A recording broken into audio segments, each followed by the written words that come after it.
Salut à tous, le journal du foot de ce mercredi 15 décembre. Les infos et rumeurs du mercato, le PSG prépare le probable départ de Kylian Mbappé en fin de saison et recherche le profil idéal. Le club parisien s'est positionné sur Karim Adeyemi qui enchaîne les buts cette saison avec le Red Bull Salzbourg. Le Borussia Dortmund a une longueur d'avance dans ce dossier et s'est déjà mis d'accord avec l'attaquant allemand sur son prochain contrat. Mais les discussions entre les deux clubs se poursuivent concernant le prix du transfert. Le PSG a les moyens de faire basculer ce dossier en sa faveur à condition de pouvoir promettre du temps de jeu à Adeyemi. Du côté du Bayern Munich, on ne s'interdit pas une folie l'été prochain, c'est assez rare, mais le club bavarois est visiblement prêt à mettre le paquet sur un seul joueur en 2022. Selon Bild, la piste Erling Haaland n'est pas écartée, même si l'attaquant norvégien a d'autres priorités pour la suite de sa carrière. Karim Benzema lance à son tour la double confrontation entre le Real Madrid et le PSG en Ligue des Champions. L'attaquant français récompensé par le trophée As de meilleur footballeur de l'année mardi soir n'a pas échappé aux questions sur ce duel très attendu. Nous savons que le PSG est une grande équipe, c'est un match que tout le monde veut jouer. Nous irons pour gagner le match aller et le match retour, nous voulons la Ligue des Champions, a prévenu l'attaquant merengue.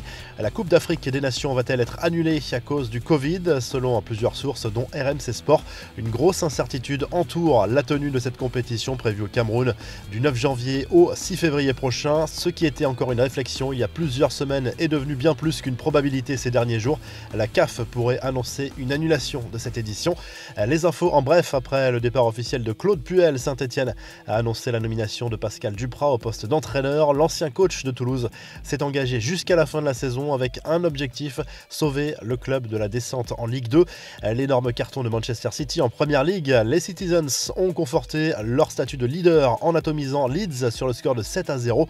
Marcelo Bielsa est clairement sur la sellette. Pep Guardiola s'est offert lui un nouveau record dans le championnat anglais en étant le manager à dépasser le plus rapidement la barre des 500 buts avec son équipe.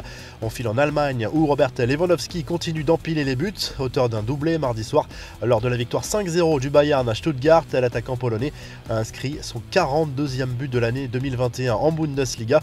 Il égale le record détenu depuis 1972 par Gerd Müller.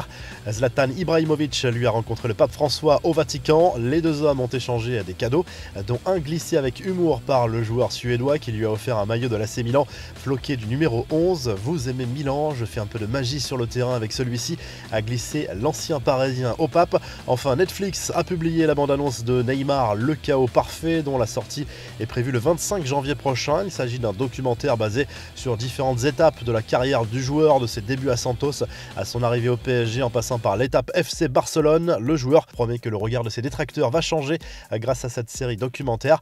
La revue de presse, le journal L'Équipe se penche sur la situation très compliquée de l'Olympique lyonnais, seulement 13e de Ligue 1 à mi-parcours quasiment.